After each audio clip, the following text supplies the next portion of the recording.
ഇപ്പോൾ സൈനുൽ ആബിദ് മുസ്ലിം ലീഗിന്റെ ദേശീയ വൈസ് പ്രസിഡന്റ് ഖത്തറിൽ നിന്നും നമുക്കൊപ്പം ചേരുന്നുണ്ട്. Zainul Abid, good evening Zainul Abid.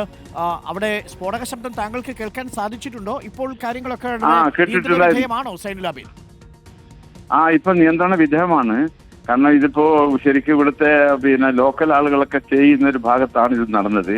അവരുടെ പൊളിറ്റിക്കൽ ഡെസ്കിലെയും കോംപ്രമൈസ് ടീമും താമസിക്കുന്ന ഇടത്ത് ഇങ്ങനൊന്നും ചെയ്ത വകയിൽ ഇവിടുത്തെ ഗവൺമെന്റ് വലിയ അതിൽ അമർഷം രേഖപ്പെടുത്തിയിട്ടുണ്ട്. ഈ കാര്യങ്ങൾ മിലിറ്ററിയും അതായത് ഫയർഫോഴ്സ് ഒക്കെ വന്ന ഏരിയയൊക്കെ കൺട്രോൾ ആക്കിയിട്ട് മറ്റു പ്രദേശത്തൊന്നും വലിയ ശബ്ദമായിരുന്നു. കുറെ അകലെ കിലോമീറ്ററുകൾക്ക് പുറത്ത് വരെ ഈ ശബ്ദം കേൾക്കാമായിരുന്നു. പക്ഷെ ഒരിക്കലും പ്രതീക്ഷിക്കാത്തതാണ് ഈ ഒരു വിഷയം ഇവിടെ നടന്നത്. ഇങ്ങനെ ഒരിക്കലും ചിന്തിച്ചതേ അല്ല ഇവിടെ ഉണ്ടാവും എന്നുള്ളത്. ഈ ഖത്താര എന്ന് പറയുന്നത് ഒരു റെസിഡൻഷ്യൽ ഏരിയ ആണെന്ന് തോന്നുന്നു അല്ലേ? ആ ഭാഗം റെസിഡന്റ് അത് ഇവിടുത്തെ ഒരു ടൂറിസ്റ്റ് പോലത്തെ ഖത്താര എന്ന് പറയുന്നൊരു പ്രത്യേക ഒരു വലിയ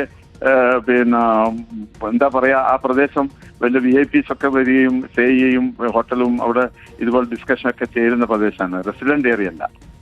ഇവിടെ ഈ ഖലീൽ അൽ ഹയ്യ എന്ന ഹമാസ് നേതാവ് ചർച്ചയ്ക്കായിട്ട് ഗസയുമായി ബന്ധപ്പെട്ട ചർച്ചയ്ക്കായി എത്തിയിരുന്നു എന്നാണ് അറിയുന്നത്.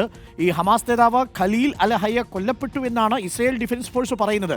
ഖത്തറിൽ അങ്ങനെ എന്തെങ്കിലും കാര്യങ്ങൾ വ്യക്തമായിട്ടുണ്ടോ? ഇല്ല, അൽ ജസീറയിൽ നിന്ന് അത് ഇതുവരെയും പ്രഖ്യാപനത്തിൽ വന്നിട്ടില്ല. അതിങ്ങനെ ഒഫീഷ്യൽ അല്ലാത്ത സോഷ്യൽ മീഡിയകളിലൊക്കെ ആ വാർത്തയുണ്ട്. Okay, thank you. എങ്കിൽ താങ്കൾ അടക്കമുള്ളവരെല്ലാവരും, നമ്മുടെ മലയാളികളെല്ലാവരും സുരക്ഷിതരാണ്. നമ്മൾ മലയാളികൾക്കൊന്നും ഇഷ്യൂ ഉണ്ടായ കഴിഞ്ഞ പ്രാവശ്യത്തുള്ള അത്രയും പ്രയാസപ്പെടാത്ത ഒരു ഏരിയയാണ്.